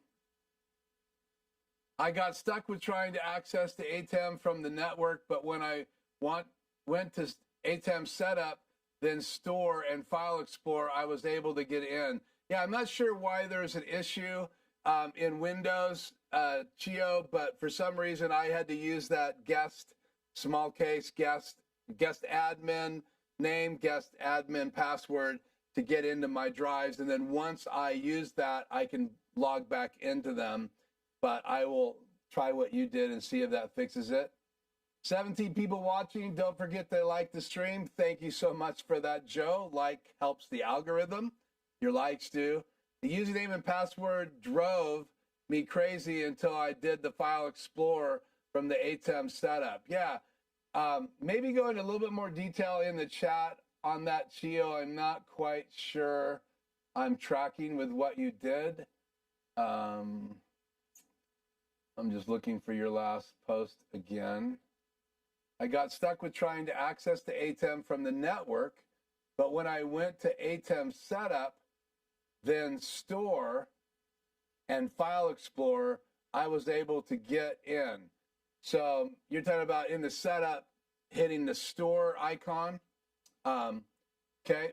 Well, those of you that are going to be doing the update, installing tonight, and then trying to access your network drive from either your Mac or your PC, you can try what Chio recommended.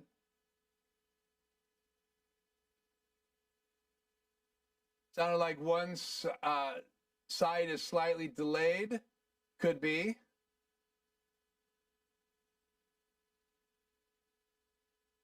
Joe and I Cam. Joe and I Cam. Okay, so people are obsessing about this, so you might as well play with it. So did I close my software? We're already an hour and a half in tonight, so I don't want to keep you guys too late tonight.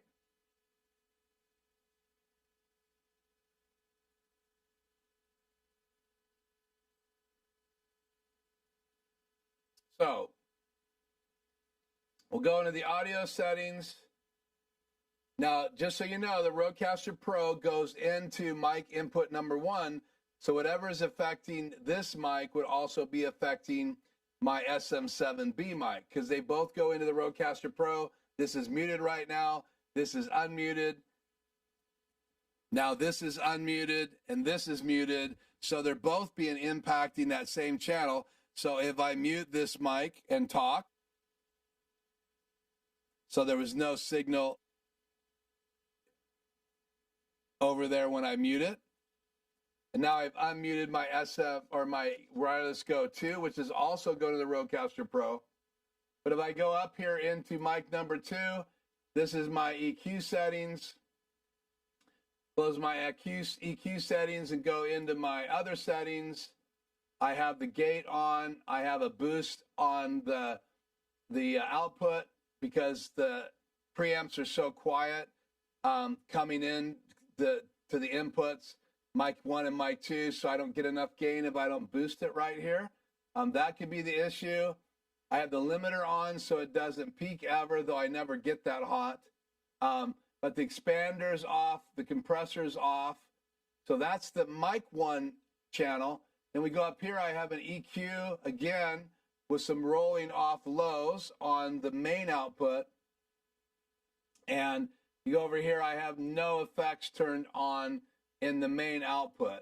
So something's off in Denmark over in the Rodecaster Pro. So I don't know if my SM7B is flipping out. But it's never sounded quite like that in my ATEM Extreme headphones. The other thing too is you don't have a headphone output of the ATEM Mini, ATEM Mini Pro, and ATEM Mini Pro ISO, or the ATEM Mini SDI, but you do have a headphone output in the Extremes, and I love to be able to hear what things sound like, even though it does sound nasally tonight. So I could be losing my ATEM. This is my major ATEM Extreme I've had for a long time.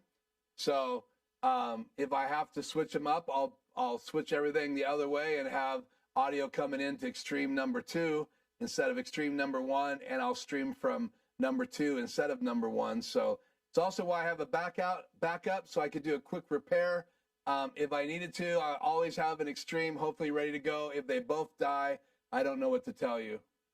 So Tony says, if you're on a Mac, login as guest is an automatic option. Cool. Open up the ATEM setup, then hit storage, and then file explorer. Okay, let's look at this.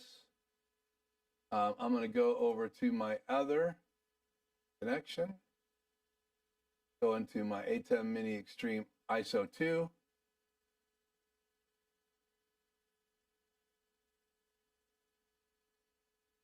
Open up the ATEM setup.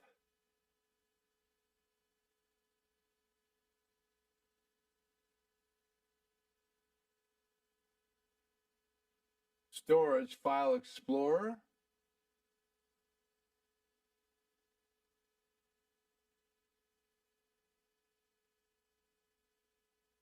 Storage. Show in file explorer. Oh, so you're just saying you're bypassing Windows Explorer altogether. That makes sense. So I'm using Chio's Thunder here to show you guys how he did this. Let's see if I get an error. I'm trying to access the network drive right now.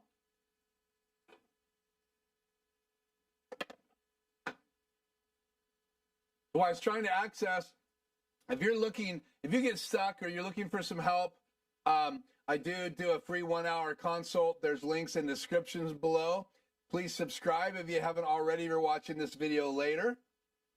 It did work, Chio. It looks like we're going to be in. So let me double click. So now I have the ATEM ISO. We've never accessed this drive yet. So there it is. So yeah, Chio's workaround works. Thank you. Good job. Let's everybody give Chio a hand for that. And we'll include that in the video. This is Chio's way of solving that, accessing your Blackmagic design SSD drives plugged into your ATEM Minis, your Extremes, or your ATEM Mini regular devices. Again, the ATEM original Mini does not have an update, doesn't have a firmware update. They're not even selling those anymore. You got to buy a Pro for $295, or the Extreme, or the ATEM Mini Pro ISO, or get an Extreme ISO, or one of the two SDI models, the Mini SDI with 4 inputs and 2 outputs, or the Extreme SDI with 8 inputs and 4 SDI outputs. So cool. Chio helped us figure out how to come in the back door to access the network drive on your device. And that would probably work fine on Mac or on PC, because the control software can be used on a Mac or a PC. You just have to download the right version, again, from Blackmagic design site. And I did cover that whole process in the original part of tonight's video. I didn't do the install live, but I did update the firmware inside my Extreme Iso #2 live, and that's called rolling the dice while you're live streaming. So, okay, so I did not want to show my key. That's why I'm using that. Let's get out of the setup software. Let me get out of here. Let's go back to my Extreme Iso #1 over there, just so I have control of everything to close down tonight's stream in a little while. So chat back on the air. Good job, Chio. Hand clap to you. Yeah, well, it seems a little longer than that to some of us tonight, Chio. I'm glad you're having a great time. DJ Ware, do you usually split your left and right channels in the ATEM, Keith? Did you see it split? Audio?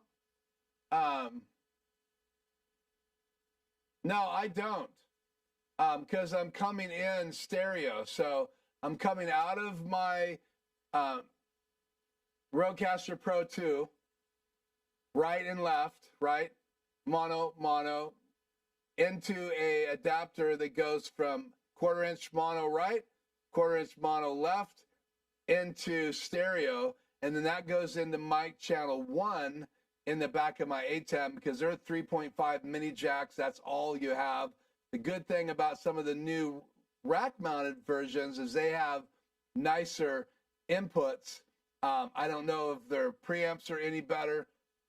You'd have to ask Aaron Precky or some of the guys that have those. I know Adam Tao has one. I think Tony now has the rack-mounted 2ME, so they can tell you what they get, if they feel like they're getting better audio from their audio devices. But I don't split it. What DJ Ware is talking about, if you go over here into the little systems wheel and you go up to audio, you can split these inputs right here. So if I click on these, then it'll split them into right and left stereo. But because I'm just feeding all these mics in mono, this mic's mono, my overhead mic, which is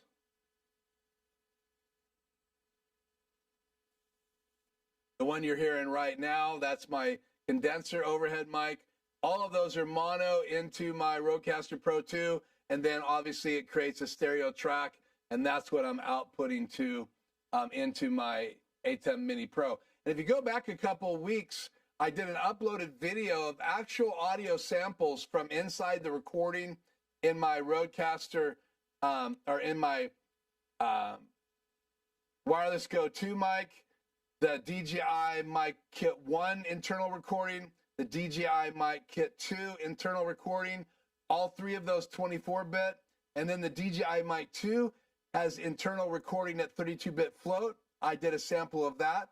I also, in that video, which is on my channel, the last video I think I uploaded, I also did audio samples of going from this into my Rodecaster Pro wirelessly, because there's a transmitter on my shirt and there is a receiver built into the Rodecaster Pro 2 and the Duo, as well as the Streamer X. So I can do two of these wireless mics directly from my lapel into the Rodecaster Pro. I did a sample of what that audio sounds like recorded in the Rodecaster Pro. Both the 24-bit and the 32-bit is available to listen to as well in that video. And then if you want to download those files, I actually have a Google Drive, and you can go to my website, same way you will ask for a free consult if you ever need one, if you haven't ever used that. Let me go back into here. So this is the page right there. The link's in the description below. You fill out this form.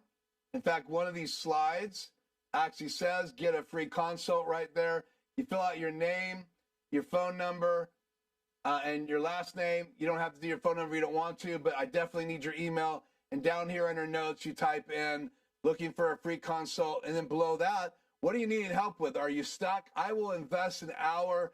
Anyone that's never used it, I will invest that hour to try to help you answer questions. We can get acquainted on Zoom. And if you're in the local area, I'm in the southeastern part of Washington. So if you're in that area where I could drive to you in 5 to 15, 20 minutes, and we might even be able to meet up for coffee, and I would be happy to meet with you face-to-face or even be in your studio to help you with that hour as well if you are local. But if not, I can do Zoom and help you out. And then if you need more help than just an hour that's free, gifted to you from me, then you can actually ask me about my consulting programs. I do consulting almost every day with clients around the world, and you can find out how that works. It's not super expensive, and some of my recent clients, I think, are going to start doing some reviews of my consulting on my channel. I've requested a couple of those, and so you can go check that out on my Google page, and you can check that out as well, and eventually I'll put a link here on my YouTube channel. Also, many people wonder what I do. This is my homepage for my website.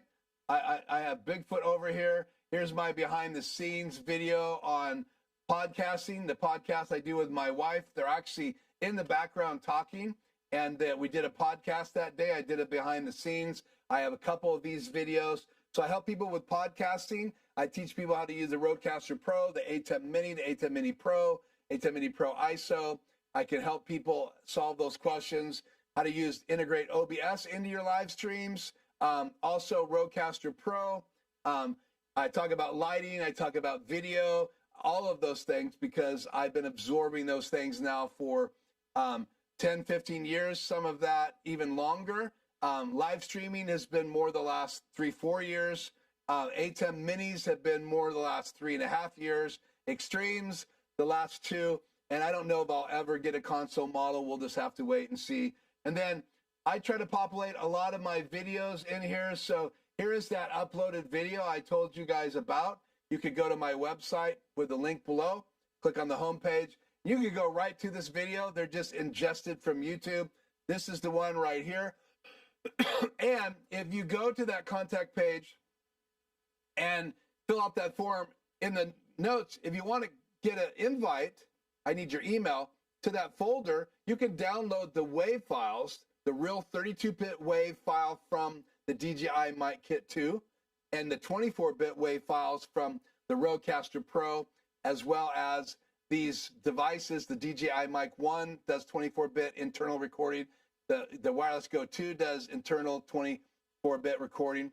The DJI Mic Kit 2 can do either or, 24-bit internal or 32-bit float. And I talk about it in the live stream that same month about the 32-bit float, and even show you up-close looks at WAV files to see if there's a difference between a clipped 24-bit file and a clipped 32-bit float file. And there is. You can actually visually see it in that live stream. And that live stream, I think it's in here. Yeah, that's the live stream right here. So if you just go a few more videos, this is a live stream where at the end of that live stream, I show up close look at what those WAV files look. And you can actually see the difference of what clipping looks like on a WAV 32-bit float file and a WAV 24-bit file. In reality, even though they both clip and get over 0, they don't even look the same. 32-bit float is the real deal. So you can go over there and my website and check that out, or right here on my YouTube channel. Those videos are there as well. The difference is all of those videos ingest into my website that I upload. The regular 1080p, 1920 by 1080, 1920 by, what is it? I can't even think right. Yeah, 1080. files are in the website, and then the shorts and stuff are only on my YouTube channel. Okay, let's wrap this up. Go split the mic 1. I think you are getting a mono signal out. Yeah, it could be. I'll try that. I'm going to do it live tonight, DJ Ware, but thank you for that input. DJ Ware says he has to split or he gets mono, and this is what I've been doing since day 1, so I've never split those channels. So good to have you, Noel, with us tonight. Love to have the webcam USB-C option for multi-view on QuickTime, and I use the laptop as a display. Exactly. So I haven't tried QuickTime yet. Aaron Precky demoed it. Noel is saying he's using it, and I think that is a huge thing. It's going to change so many starting out with live streams, buying ATEM Mini Pros or ATEM Mini Pro ISOs. A lot of my clients start there. I would love to not have to tell them they have to buy an Extreme to be able to go to a confidence monitor and have a multi-view monitor. So that new update solves that problem again. And go back and watch the video. I'll try to put timestamps in this video tomorrow because I know people will be watching this video. And I may even do a uploaded more systematic training on that as well on my channel, because I think 9.5 and the firmware update is a huge advance in what an ATEM Mini Pro, Pro ISO, and Extreme ISO, and the STI models can do. I hope they update some of the other models. That will be really cool.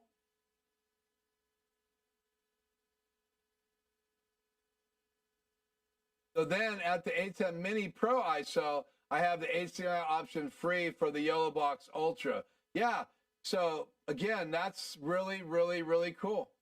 So a lot of people are now using the Yellow Box Ultras because you can stream to multiple locations. So you buy a Yellow Box Ultra, you hook, you take the HDMI into it, and the USB goes, so you have multi-view, and then now you can use the HDMI out to go to the Ultra. Then you can use all the features in the Ultra.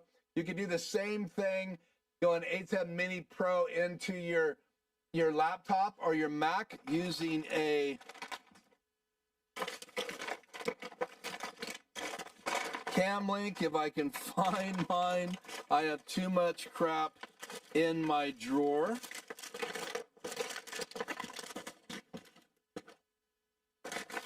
Keith, your drawer is a pigsty. It's time to organize it again. That's a bummer. I almost always can pull it out of here. But anyway, Elgato makes the Cam Link 4K. It's a HDMI to USB-C device. There's some other generic ones available out there. There it is. So this, these got up to about $150, $160 during COVID season. Because everybody was live streaming. They wanted to bring a professional DSLR camera, HDMI out, maybe micro or mini or regular HDMI like the Blackmagic design cinema cameras have. You go into this side, and then this side comes out 3.0 USB-C into a laptop that has those ports. Then you can bring that into Zoom. You can bring that into your computer. You can go into OBS and have that quality DSLR now, and then you can add fonts and slides and multi-view layouts, all the things, or super source type layouts, all inside of OBS. And you can automate now OBS. They've updated it. You can do automated transitions. There's all kinds of things you can do. That's not something that I do any training on, but basic bringing OBS into a live stream and how you could use it rather than having an ATEM Extreme or a Mini. You could go right from a DSLR single camera into that Cam Link into your laptop, your Macintosh, your PC, and you could use OBS, or you could use StreamYards.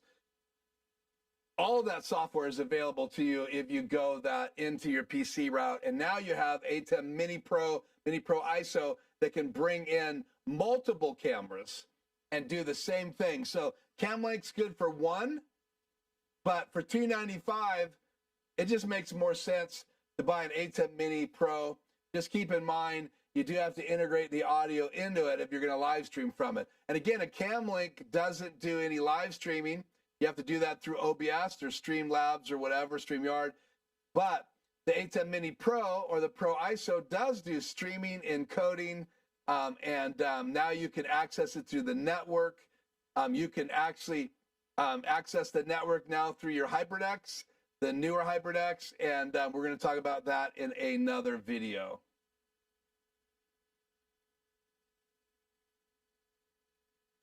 Yeah, we could hook up for coffee. That would be cool. Maybe the ATEM requires you to split the audio. I've never had to do that, but maybe this update has impacted the audio. I don't know. We know that the streaming rate has gone up. We noticed this before. I used to stream HyperDeck High at 6 megabytes to 7 megabytes a second. Now we're streaming higher. I can prove I'm still doing HyperDeck or streaming high. Can I do that without giving away my key? Let's see here.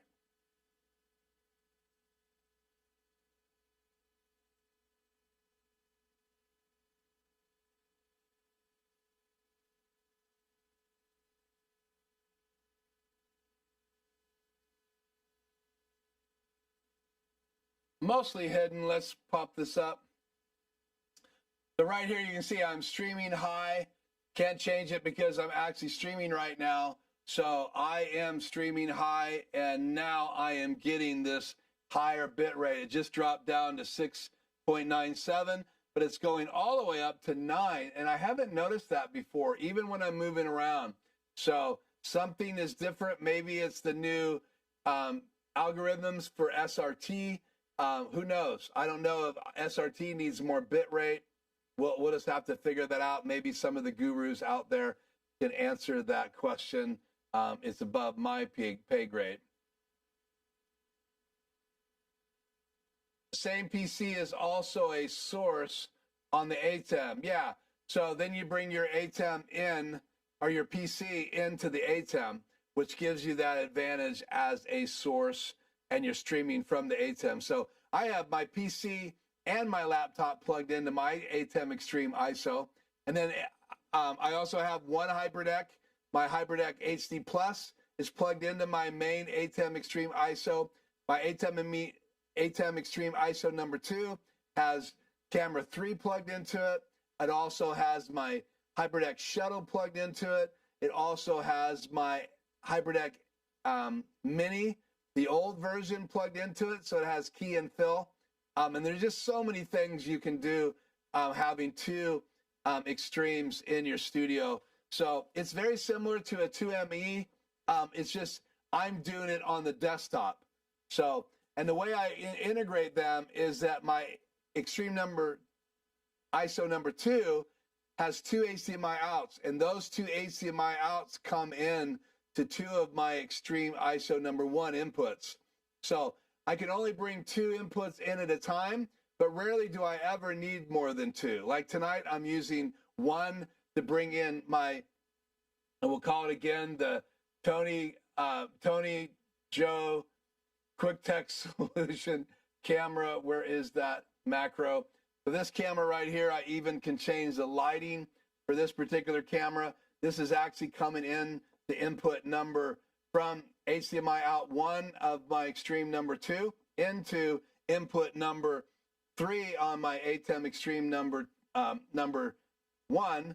And so I can bring this camera in or any of the other inputs, and I could actually use the matrix to switch this up right now. So what if I wanted you guys to see just multi-view right now? Did I flip that? Nothing on that camera. What did I do here? Multi-view. But yeah, now you're seeing multi-view instead of my input number 2. So my 5D Mark IV actually is what this camera is. I thought it was my 5D Mark III, but it's not. This camera right here is literally in input number 2 on my Extreme number 2.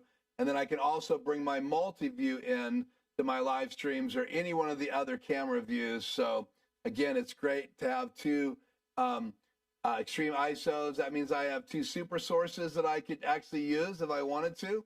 And I have 8 keys I could use if I wanted to. I just have to integrate those. And when you have 2 HDMI outs, you can have one be key and one be fill. So I could then bring in my HyperDecks that have key and fill in from my second Extreme into my first Extreme, because again, you'd have to feed out fill and key and bring in fill and key. And so that's the power of having 2 HDMI outs. The SDI model is even more attractive because you could convert 4 outputs, and then you could have 2 HyperDecks moved over to that Extreme SDI, and then just have 4 inputs coming in to your Extreme ISO number 2. But then you're taking up 4 of the 8 inputs, and that doesn't make much sense to me, because now you're just taking up too many inputs for HyperDecks, and I think there should be a limit. So I'm looking forward to finding out if we're going to be able to use more than just 4 HyperDecks with this new update. We'll have to see what happens in the future here. So Tony likes that shot. Yeah, I use that, Tony, that shot for, oh, the lights needs to be changed. I use that shot for every single console because I want people to see what's on my desk. It's easy for me to talk about it. The monitor is still, the multi-view is still there. And if I ever need to show my ATEM Mini Pro, I just reach back here, change the input number 2, because this is a 2-input computer monitor. And now my ATEM Mini Pro is going to pop in here. So there is the multi-view for the Pro. So I can plug my mobile phone camera in there, and I can demo how you set up the ATEM Mini Pro. And so while this is on the air, let's go ahead and log into that Pro. And I'll give you guys one more demo of the changes in the 9.5 update. I'm going to go into, let's see, let's go ahead and put this on the screen instead of me. Oh, but you can't see, you won't be able to see the screen. So let's see, how can I do this? Let's open up now let's just do it like this. I'm just going to show you real quickly. So I'm going into the multi-view page inside my ATEM Mini Pro, the ATEM control software. I've logged into my ATEM Mini Pro. Here it is real quickly on the screen, and then we'll bounce back. So I'm logged in, I'm in the multi-view page, and now I'm going to show you how I can take the fonts on and off the screen. In fact, I could change this layout real quick now that I see what's going on here. Let's go, oh no, I'm in the wrong device, so that will take forever. So let's go back in here. So let me turn off the fonts on all the inputs. Let me turn the borders off and make it red. Actually, let's make it neon green. Or let's see, neon green here somewhere.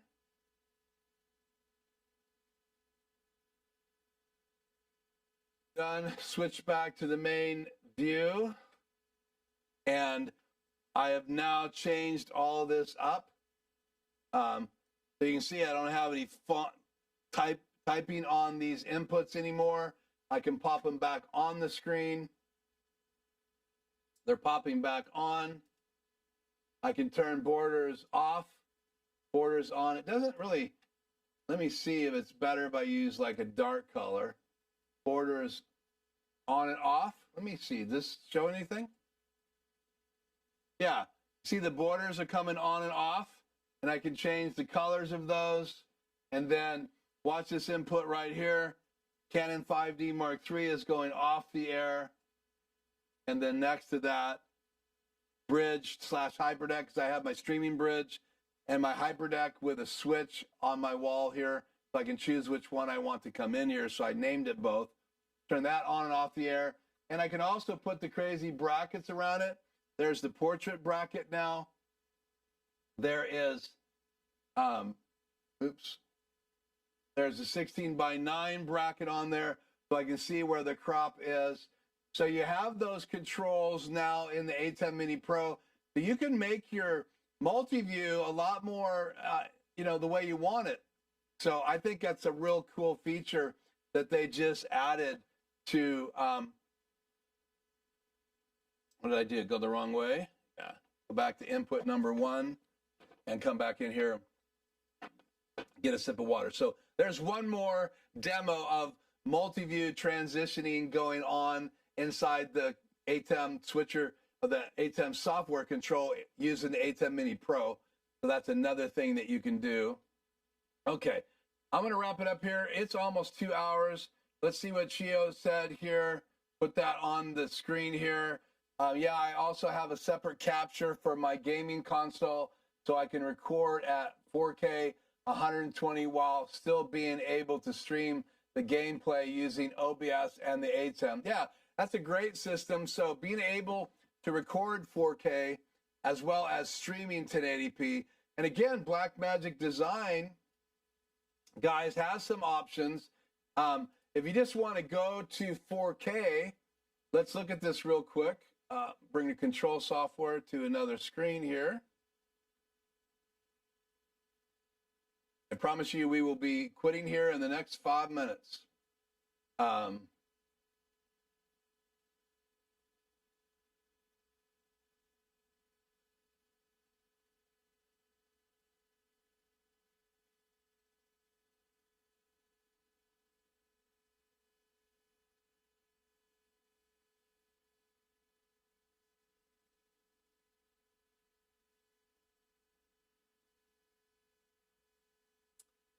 So here you have for $17.95, you have a 4K 1ME constellation. Does not have encoding built in, does not have streaming built in. But if you want to do 4K and be able to switch things up and then go into a capture card or go into a web presenter 4K and use it as your streaming device, so you'd have to add that to the price, the cost. That gives you an option now. So you do have a rack-mounted device. You could set this on your desk as well if you wanted to. You could buy the new controller that's available. So you could have controls over it, the little mini panel. But now you do have, for $17.95, you have a 4K solution. Or you can step up and have Super Source in the 2ME 4K. And then again, they do make those as well in 1080p. You can see you have choices for both. 1080p HD is $16.95. If you want the 4K 2ME, it's $37.95. The HD 1080p model is only $9.95, and then 4K for $17.95 for 4K. And the 4Ks were announced at NAB this year. We've had the HD models out for over a year. And then you have 2 options in the 4ME as well. So they have the full lineup. So if you want to spend $9 grand, you can do that and have a 4ME device, rack mountable, and you could do live production. You just need to have a way to stream it. So you need to buy yourself a 4K web presenter in order to do that. So lots of options, lots of things available for us. And so let's see. I recall correctly, the 1ME doesn't have Super Source. No, the 1ME does not have Super Source. The 2ME and the 4ME do have Super Source, and actually more than one Super Source. So the 2ME has 2 Super Sources. The 4ME has 4 Super Sources, and Aaron uses different Super Sources from his I think he has a 4ME now all the time.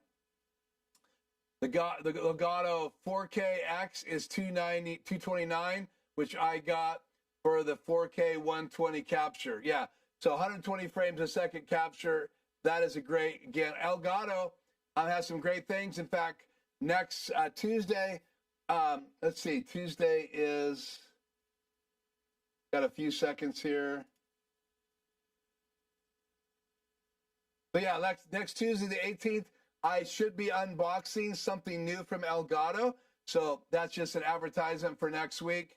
I only have the ATEM Mini Pro ISO is what Chio Walker says. Great. Well, that's been a great stream. Blackmagic design ATEMs are now been updated, and the Mini's no longer available, but the Pro and the Pro ISO and the Pro SDI ISO are all available to get this new firmware update. So is the Extreme and the Extreme ISO. And again, the list is right here.